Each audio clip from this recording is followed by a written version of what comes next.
Olá, boa tarde a todos e todas. Esse é o nosso encontro Reflexões à Luz do Espiritismo, aqui pelo MAP, Movimento de Amor ao Próximo. Agradecemos aqui a sua participação pelo Facebook, pelo Instagram, pelo YouTube. Lembrando sempre que o nosso material vai estar sempre no nosso site. Você pode compartilhar, acessar em qualquer momento, a qualquer hora. E como sempre, hoje nós temos aqui um tema muito especial, mas hoje eu digo que é muito especial mesmo, porque nós vamos estar conversando aqui com nossos parceiros, nossos irmãos, que são vizinhos mesmo assim, de cerca, assim, de muro, assim, a gente consegue passar de um lado para o outro na mesma instituição, já fizemos isso inclusive, né? Do Cristo Consolador, né? O MAP Itaguaí. Então nós vamos aqui conversar com os nossos vizinhos, né? Da nossa instituição Ilê da Oxum Apará. Além de conhecermos um pouco mais da história dessa importante instituição, da filosofia, da religiosidade de matriz africana, vamos conversar também sobre alguns aspectos da intolerância religiosa. E para nos inspirar, nós trouxemos aqui um texto, né, do Evangelho segundo o Espiritismo, que Kardec fala sobre esse capítulo, a máxima: fora da caridade não há salvação, e destaca assim: é a consagração do princípio da igualdade perante Deus e da liberdade de consciência. Tendo essa máxima por regra, todos os homens são irmãos, e qualquer que seja a maneira por que adorem o Criador, eles se estendem as mãos e oram uns pelos outros. Então é nessa tônica aqui que nós começamos o nosso encontro de hoje. E vamos falar um pouquinho do nosso convidado. O currículo dele é bem extenso, é bem amplo, então só vou citar alguns aspectos aqui. Ele é cogestor do Ilê da Oxum Pará e do Instituto Jair de Ogum. Representa a liderança comunitária, ele é escritor, poeta, contista, palestrante, promotor de afrofuturismo e de prática para salvaguardar a difusão da história e memória.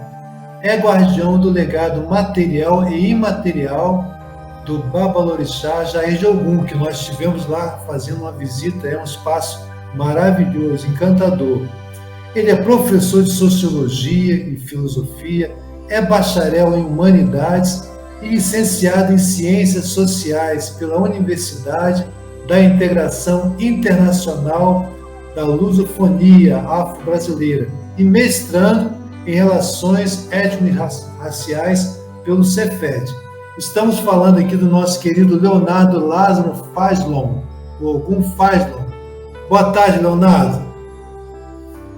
Boa tarde, Birajara, meu amigo, meu irmão querido, nosso vizinho, parceiro aqui do município de Itaguaí, no bairro de Santa Cândida, né, nossa grande terra de acolhimento, né, e de prestação de serviços à nossa sociedade.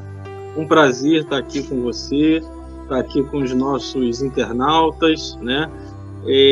Desde já aproveito aí a oportunidade da apresentação para parabenizar, né, ao MAP pela importante iniciativa de um canal de comunicação para que a gente possa fazer reflexões à luz do Espiritismo, para que a gente possa compreender, né, desmistificar e transmitir uma mensagem humanitária, né, para a nossa sociedade, entendendo esses canais de comunicação como uma ferramenta muito poderosa para que a gente possa, de fato, nos enunciarmos, né? Parabéns. Olha, eu posso dizer que a emoção nos toma aqui, de sensibilidade. Eu acho que esse momento assim está sendo um momento ímpar para nossas instituições. Aí eu estou falando aqui tanto do Samaritano, do MAP, e da instituição que você representa. Então, com certeza já está sendo muito rico, e os nossos internautas que já estão aqui nos acompanhando podem deixar aí as suas colocações, as suas possíveis indagações, né? Perguntas possíveis, que depois a gente vai interagindo aí. Então, Léo, inicialmente a gente gostaria que você falasse um pouquinho dos valores e da instituição, né, princípios que você representa, né? Que a gente possa estar conhecendo, né, como é que é esse espaço, como é que são esses princípios, esses valores que a instituição trabalha e considera, né? Sim, sim. A gente diz sempre aqui, Bira, que todo nascimento tem o seu contexto histórico, né? O Ilha do Oxum Pará, ele nasce ali no ano de 1972. E naquela conjuntura histórica, a gente vivia, né, um regime militar que fechou algumas articulações políticas, né, sobretudo da organização dos movimentos negros, né? A gente tinha antes de 64, né, a Frente Negra Brasileira, que era uma das maiores organizações políticas, né, que estava ali fazendo a busca pela integração da população afrodescendente, e todos esses movimentos de organizações foram fechados. Caramba, vai entrar uma chamada aqui, desculpa. Mas está tranquilo, não está interferindo aqui não, né? Tá, perdão. Isso vai acontecer um pouco, liga toda hora. Eu continuo ou retomo? Não, continua, tá ótimo. Tá. Ao vivo é assim mesmo. Tá bom. Então, nessa conjuntura, Bira, a gente tem ali no início da década de 70, no final da década de 60, a retomada dessas organizações políticas, né? Em 1968, a gente tem ali o surgimento do Teatro Experimental do Negro, né? Inaugurado por um grupo de artistas, né? Mas sobretudo pelo Abdias do Nascimento. E na decorrência disso tudo, a gente tem na década de 70 a criação do MNU, Movimento Negro Unificado, do IPCN, Instituto de Pesquisa da Cultura Negra, né? E o Ilha do Oxum Pará, não com essa expressividade toda, mas ele surge também no afã desse movimento, né? E algumas lideranças do movimento negro na altura, como Lélia Gonzalez, como Januário Garcia, Silvio Aleixo, né? Essas pessoas todas estavam preocupadas com um aspecto muito peculiar do que a gente estava chamando, do que se conhece, do que é o racismo, né? Que a gente debate muito o aspecto socio-racial, né? Mas a gente ainda hoje debate pouco o aspecto étnico-racial, né? Pensar a dimensão do racismo pelo viés da cultura, dos valores civilizatórios, da filosofia africana, né? Isso tudo também foi acometido, né, pelo processo do racismo no Brasil. Isso teve um apagamento, né, da história. Então, algumas pessoas estavam ali também atentas a isso. E elas, nesse contexto histórico, elas se encontram com o Babalorixá Jair de Ogum, que foi o fundador, né, a autoridade tradicional, né, que organizou todo esse grupo, e eles fundam o Ilha do Oxum Pará. O Ilha do Oxum Pará, então, hoje a gente compreende o conceito de comunidade tradicional de matriz africana para se referir àquilo que é conhecido popularmente no Brasil como terreiro de Candomblé ou terreiro de Umbanda, né? Então, hoje a gente tem ali uma legislação que está em tramitação, mas existe um marco conceitual que vai definir o que são povos e comunidades tradicionais de matriz africana, falando dos nossos espaços territoriais, falando, né, da nossa existência tradicional. Então, ele surge nessa conjuntura. E com isso, tem-se a necessidade da salvaguarda, né, do que são os valores civilizatórios africanos, a filosofia, as culturas, os modos de vida, né? Isso tudo, então, está dentro de uma perspectiva de salvaguarda da memória e da história africana trazida para o Brasil no processo da escravização. Então, esse é um pouco do cenário do surgimento do Ilha do Oxum Pará, que tem essa função, né, Bira? Agora sim, Léo, você citou, né, aqui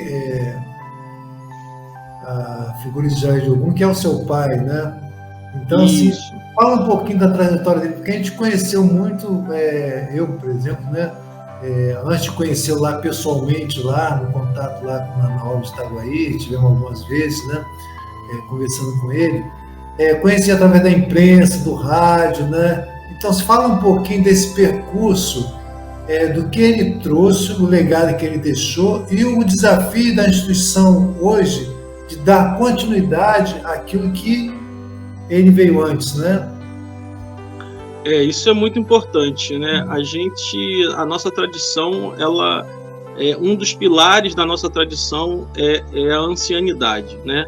É o respeito incondicional ao mais velho, aquele que veio primeiro, aquele que retornou primeiro à massa de origem, né? Porque isso traz para nós a experiência, né?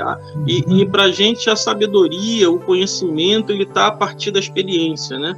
Então, talvez um pouco na contramão da nossa sociedade hoje, né, que vai trabalhar uma ideia de idoso, uma ideia, né, de pessoa, né, de convalescência, a gente tem nas pessoas mais antigas um respeito muito incondicional, né? É o pilar de tudo aquilo que a gente faz, né? Porque o nosso conhecimento, a nossa tradição, ela é transmitida pela oralidade, né? Então, eles são os fiéis depositários da nossa cultura, né? Tem uma frase muito importante de um escritor chamado Amadou Rampateba, que ele fala: a cada ancião que morre é uma biblioteca que se queima. Né? Então, isso é a nossa grande filosofia, né? Então, o Babalorixá Jair de Ogum, como você bem colocou, meu pai biológico, né? Ele inaugura esse processo e ele, ainda ali na década de 70, de 80, né? Ele tem essa ascensão, né? Social a partir da Rádio Globo, né? Isso. Então é isso que torna ele ali, né, muito conhecido naquela altura, né?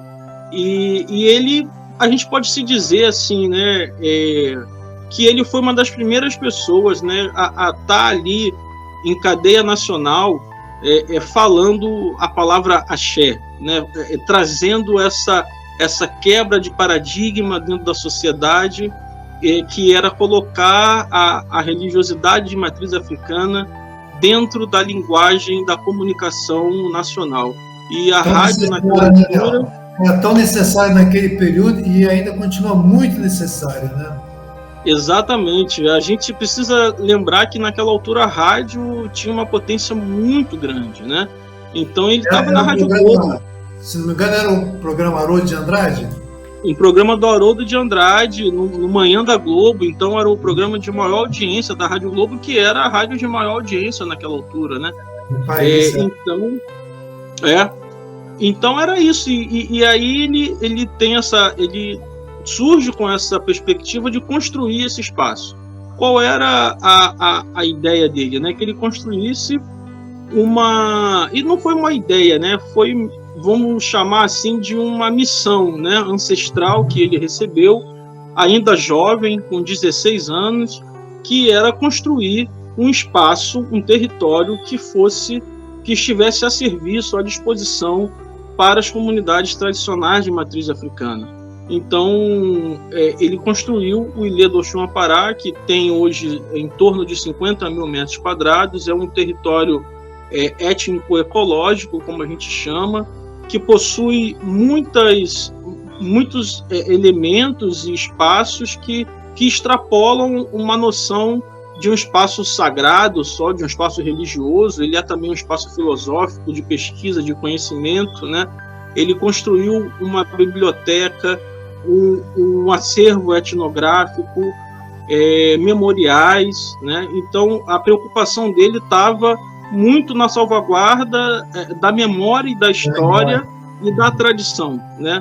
Então ele não se restringiu à prática meramente religiosa, mas entendendo também o fazer social, né? Quem é aqui do bairro sabe das obras sociais que ele manteve, que né, com a entrega de cestas básicas, com encontros, né, atendendo as famílias. e muito preocupado com a cultura, muito preocupado com a pesquisa.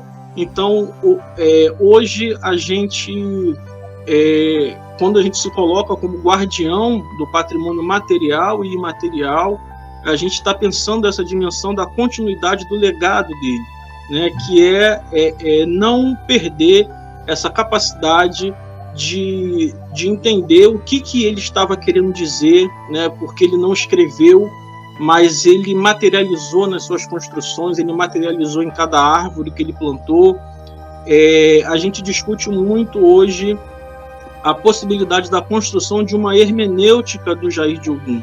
O que quer dizer isso? É como é que a gente interpreta filosoficamente a construção material que ele fez, né? Quais foram as mensagens, o que ele estava querendo objetivamente dizer com isso tudo, né? A partir de todas as subjetividades que constituíam a sua existência, né? Um homem descendente de indígenas, um homem negro, o que passava, o que definia ele, o que motivava ele a fazer isso, e quais são as mensagens que estão que podem ser transcritas, né, a partir de toda a sua obra, né, que é uma obra muito extensa, como você já teve aqui, né, e bem conheceu. Eu queria só ressaltar, Bira, uma peculiaridade, assim, quando você fala da gente falar do nosso pai.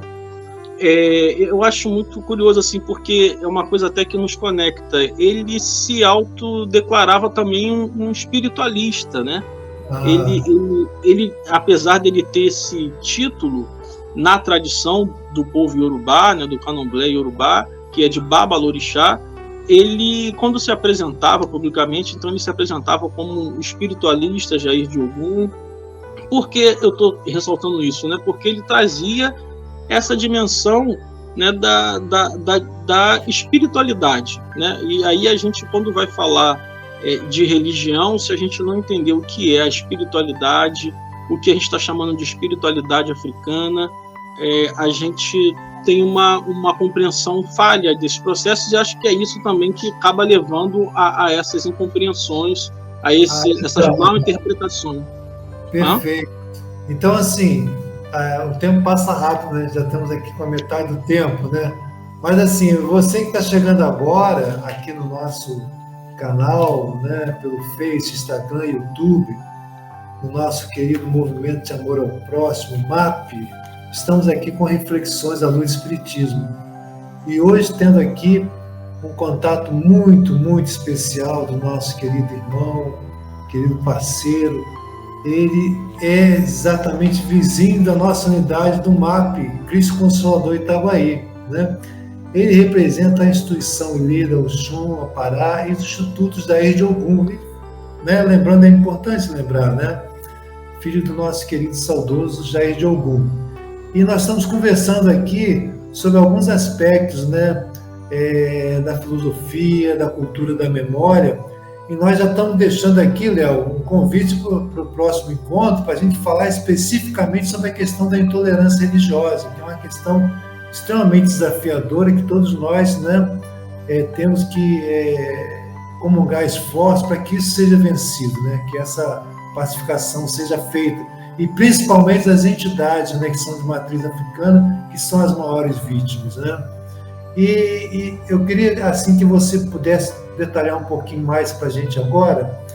Você já falou, mas, assim, do que se baseia a filosofia da religiosidade da matriz africana. O que é realmente, assim, um dos pilares, embora você já tenha falado, né?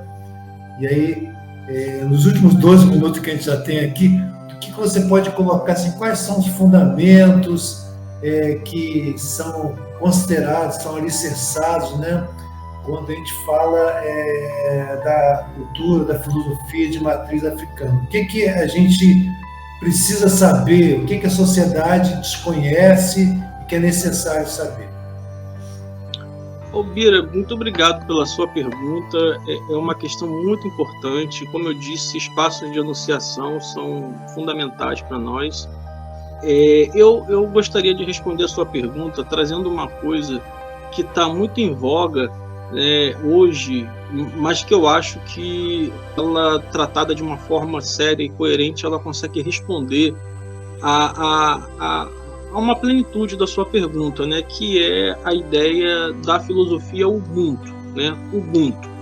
Filosofia Ubuntu, ela é do povo Banto, né, mas como tem um importante intelectual africano, né, que é o Cheikh Anta Diop, ele está dizendo de que existe uma unidade cultural africana, né? O que ele quer dizer com isso? Mesmo que cada etnia, cada grupo humano possua a sua especificidade, né? Existe padrões, né? Civilizatórios que estão presentes em toda essa herança africana, essa herança cultural africana, né? E a filosofia Ubuntu, ela meio que traduz um pouco isso. O que ela quer dizer objetivamente? Ela está dizendo que a gente só existe, né? A nossa existência ela só é possível porque existiu aquele que veio antes de nós, existe aqueles que estão aqui conosco, né? E existe aqueles que ainda irão ser materializados, né? Ou seja, a filosofia Ubuntu está dizendo para nós que a nossa existência precisa se preocupar com a nossa ancestralidade, a gente precisa ter responsabilidade com os que vieram primeiro, com a história e com a trajetória deles, né? A gente precisa se preocupar com o próximo, aqueles que estão aqui, né, vivendo essa vida, essa existência conosco, e a gente precisa se preocupar com aqueles que ainda virão, né, mas que já existem no plano ancestral, no plano espiritual. Então, isso dá uma lógica, né, de interação da nossa existência. Agora, essa interação, ela não está tão somente restrita ao humano, né? Ela é uma interação muito mais complexa, e ela prevê uma dimensão do corpo, da mente, da ancestralidade e do meio ambiente, né? Quando a gente consegue compreender isso, a gente vai entender que a totalidade da nossa existência, né, ela não se resume só ao humano, ela não se resume só ao nosso corpo, né? Ele tem uma função importante, mas ela também está em tudo aquilo que existe, tudo aquilo que tem vida, né? A nossa relação com o meio ambiente ela é fundamental, né? Então, a nossa forma de se comunicar com o mundo intangível, com ancestralidade, é através dos elementos da natureza, né?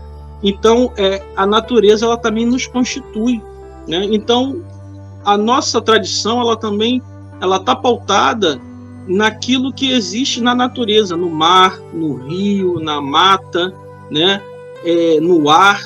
Então, tudo isso constitui uma existência para nós. Então, isso é um pouco do que eu poderia dizer, de forma muito breve e sucinta, do que é uma filosofia que constitui as tradições de matriz africana a partir da filosofia Ubuntu. Nossa, é fantástico. A gente vê as conexões, né? Nada está isolado, né? Com o próprio fundamento da doutrina espírita. E aí você fala sobre a questão da ancestralidade e tal, algo que é muito trabalhado também na constelação familiar, né? Do Bert Hellinger, né? Que traz fundamentos para reconhecer quem veio antes, né? É a gratidão, né? Quando a gente não consegue fazer esse processo de reconhecimento e gratidão, a gente não consegue avançar. Agora, Léo, nos últimos minutos que a gente tem aqui, né, são mais 7 minutinhos, você pode, quando você fala assim da natureza, você pode dizer para a gente assim, as práticas, na prática religiosa, que se envolve com a natureza, a questão do banho, né, não sei se a gente fala assim de trabalhos, né, quando você não tem que fazer aquilo, né, como é que isso é feito, como é que a gente pode explicar isso para quem não tem o conhecimento dessa ligação que você falou, nossa, a questão do meio ambiente, o planeta está aí sofrendo, né? Então, estamos aí nas emergências climáticas, né? E o que você traz é que sempre houve essa preocupação com essa questão da natureza, essa interação desconhecida de muitos de nós, né? E na prática, como é que isso se dá de fato assim? Eu não sei se a gente fala prática ou ritual, como é que a gente expressa essa questão do fazer ali quando envolve a questão da natureza, das práticas religiosas? Assim, pode ser tudo isso, Bira. É importante isso que você coloca, porque assim, quando a gente vai falar, existe, né, o racismo é racismo, e ponto final, Sim. mas existem expressões que a gente pode entender uma forma mais específica. Existe uma expressão, né, que se tem, que é o racismo ambiental. Quer dizer, quando a gente tem uma degradação, né, de um ecossistema, quando a gente tem um impedimento das comunidades tradicionais acessar a cachoeira, acessar o mar, pela violência ou pela repressão do poder público, a gente é um ato de racismo, porque você está impedindo uma cultura de matriz africana de se reproduzir, né, semioticamente, de se reproduzir semanticamente, né? Então, só para contextualizar isso, tá? Porque isso é bem importante. Agora, essa noção que você trouxe, eu posso trazer a partir do povo iorubá, né? Que aí é uma outra discussão, a gente falar um pouco da configuração dos povos tradicionais de matriz africanas que ocupam o território brasileiro. Eu falo a partir da compreensão do povo iorubá, que é a palavra axé. Eu enfatizo isso para que não pareça que... Né, porque existem outras compreensões, até de nomenclaturas, que vão trazer outros sentidos, tá? Mas o axé, ele é isso. O que é o axé? Né? A grosso modo, ele é uma energia vital, né? Tudo aquilo que tem vida, Bira, tem axé. Uma planta tem axé, um animal tem axé, né? As pessoas têm axé, o mar tem axé, porque o mar, para a gente, tem vida, né? A água do mar é viva. Tanto é viva que ela mantém outras vidas, né? A água do rio é viva, a mata é viva, né? E tudo que é vivo mantém outras vidas. Então, a gente, quando pega uma folha, por exemplo, para fazer um banho de ervas, a gente está trocando o axé. Um princípio que constitui o axé é um princípio da troca, da coisa mútua, né? Então, eu troco energia, eu me alimento de uma energia e eu repasso essa outra energia. E isso gera um conceito, né, que é um dos pilares que a gente pode entender, né, da pergunta anterior que você fez, que é da circularidade. Existem alguns princípios culturalmente estruturantes das tradições de matriz africana. Eu poderia dizer que a coletividade, a matrifocalidade, né, a ancestralidade e a circularidade, né, que é o que a gente está falando aqui.